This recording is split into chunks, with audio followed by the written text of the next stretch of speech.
హరే కృష్ణ అందరికీ స్వాగతం. మనం అరిమేయ విన్నగరం అనే క్షేత్రంలో ఉన్నాము. విన్నగరం అంటే వైకుంఠము. వైకుంఠం నుంచి వచ్చినటువంటి స్వామి ఇక్కడ ఉన్నారనమాట.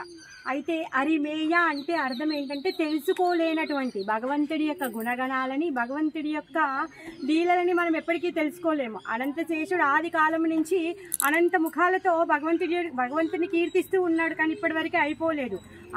అలాంటి అనంతుడైనటువంటి భగవంతుడి యొక్క దర్శనం ఇక్కడ ఉంది. సాక్షాత్తు గోలోకనాథుడే ఇక్కడికి వచ్చి ఆయన దర్శనాన్ని ఇస్తున్నారనమాట. అయితే ఇక్కడున్న స్వామి పేరు కుడమాడ్ కుత్తన్, అంటే కుండ పైన నృత్యం చేసేవాడు కృష్ణుడు అనమాట. కృష్ణుడు తల మీద కుండలు పెట్టుకొని డ్యాన్స్ చేస్తూ ఉంటాడు, చేతుల్లో పెట్టుకొని కింద కాళ్ళ కింద కుండలు పెట్టుకొని చేతుల్లో కుండలు మారుస్తూ రకరకాలుగా నృత్యం చేస్తాడు. ఒక్కొక్కసారి కాలి కుండలు పెట్టుకొని డ్యాన్స్ చేస్తాడంట, ఒకసారి పాల కుండలు పెట్టుకొని డ్యాన్స్ చేస్తాడంట, ఒకసారి వెన్న కుండలు పెట్టుకొని డ్యాన్స్ చేస్తూ ఉంటాడంట. అయితే మరి అలాంటి రూపాన్ని, ఆ లీలని దర్శనం చేసుకోవాలని ఒక మహర్షి కోరిక పడ్డాడనమాట, ఉదంక మహర్షి. ఆ ఉదంక మహర్షికి కృష్ణుడి యొక్క ఆ లీలల్ని చూడాలనే కోరికతోని తను ఈ స్థలంలోకి వచ్చి భగవంతుడి గురించి తను తపస్సు చేశారనమాట.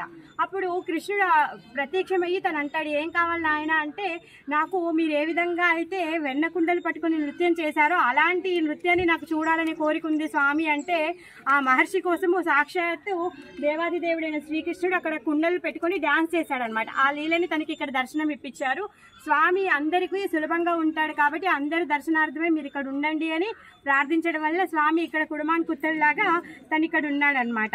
ఆయన పాదాల దగ్గర అమృత కలశం ఉంది. మరి అమృత కలశం ఎలా వచ్చింది అంటే, ఎప్పుడైతే గరుడ తన తల్లిని విడిపించుకోవడానికి కద్రువుకి అమృత కలశాన్ని తీసుకొచ్చి ఇచ్చాడో అప్పుడు తిరిగి ఇంద్రుడు ఏం చేశాడు, కద్రు దగ్గర నుంచి అమృత కలశాన్ని తిరిగి తీసుకెళ్లేటప్పుడు ఒక రాక్షసుడు అడ్డుపడతాడంట.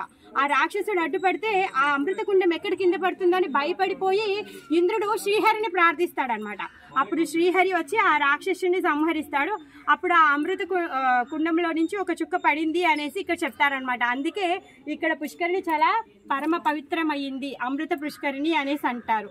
సో ఆ విధంగా ఈ క్షేత్రము వైకుంఠం అయ్యిందనమాట. ఇక్కడ రుద్రుల్లో కామేశ్వరుడు అనే రుద్రుడు ప్రార్థించారు. ఆ కామేశ్వరుడు అనే రుద్రుడికి కూడా భగవంతుడు దర్శనం ఇచ్చారు. హరే కృష్ణ.